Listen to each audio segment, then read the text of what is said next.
Nature of മാനേജ്മെന്റിനെ കുറിച്ചാണ് ഇന്ന് ഡിസ്കസ് ചെയ്യുന്നത്. ദാറ്റ് ഈസ് നമ്മുടെ മൊഡ്യൂളിലുള്ളത് ഒരു ടോപ്പിക്കാണ് നാച്ചർ ഓഫ് മാനേജ്മെന്റ്. മാനേജ്മെന്റിന്റെ നേച്ചർ എന്താണ്?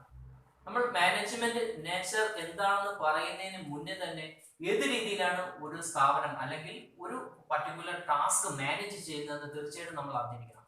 നമ്മുടെ പണ്ട് കാലത്ത് തന്നെ രാജഭരണത്തിൽ തന്നെ ആ രാജാക്കന്മാര് പല കാര്യങ്ങളും അവിടുത്തെ മന്ത്രിമാര് പല രീതിയിലാണ് അവരതിനെ കോർഡിനേറ്റ് ചെയ്ത് കൊണ്ടുപോയിക്കൊണ്ടിരുന്നത്. അവിടെയും ഉണ്ടായിരുന്നു പ്ലാനിങ്, ഓർഗനൈസിങ്, സ്റ്റാഫിങ്ങും അതുപോലെ കൺട്രോളിങ് എല്ലാം അവിടെയും ഉണ്ടായിരുന്നു.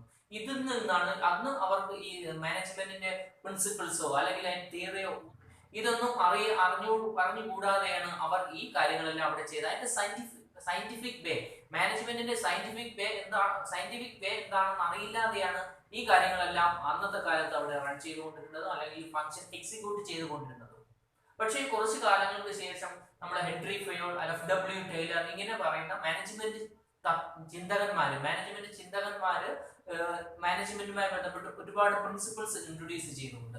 അതിന്റെ ബേസിലാണ് ഇപ്പോഴത്തെ മോഡേൺ മാനേജ്മെന്റ് മുന്നോട്ട് പോയിക്കൊണ്ടിരിക്കുന്നത്. സോ പണ്ടത്തെ മാനേജ്മെന്റ് എന്താണ്, ഇപ്പോഴത്തെ മാനേജ്മെന്റ് എന്താണ്? അതായത് മാനേജ്മെന്റ് എന്ന് പറയുമ്പോൾ നമ്മൾ കുറച്ച് കാര്യങ്ങളുമായിട്ട് കമ്പയർ ചെയ്യേണ്ടതായിട്ടുണ്ട്. കമ്പയർ ചെയ്യുമ്പോൾ അത് ഇതാണോ എന്നും ഒന്ന് കമ്പയർ ചെയ്യുക. ഇതിനെയാണ് നമ്മൾ ടെക്നിക്കലി അല്ലെങ്കിൽ ഇതിനെയാണ് നമ്മൾ തിയറിറ്റിക്കലി അറിയപ്പെടുന്നത് നേച്ചർ ഓഫ് മാനേജ്മെന്റ് എന്ന്. ഇങ്ങനെ നേച്ചർ ഓഫ് മാനേജ്മെന്റുമായി ബന്ധപ്പെട്ട് ഡിസ്കസ് ചെയ്യുമ്പോൾ അതിന് മെയിൻ ആയിട്ട് നമ്മൾ 3 കാര്യങ്ങളുമായിട്ടാണ് നമ്മൾ കമ്പയർ ചെയ്ത് നമ്മൾ മാനേജ്മെന്റിനെ കമ്പയർ ചെയ്യുന്നത്. അതിൽ ഫസ്റ്റ് വൺ എന്ന് പറയുന്നത് മാനേജ്മെന്റ് എന്ന് പറയുന്നത് ഒരു ആർട്ടാണോ നമ്മൾ കമ്പയർ ചെയ്യുന്നുണ്ട്.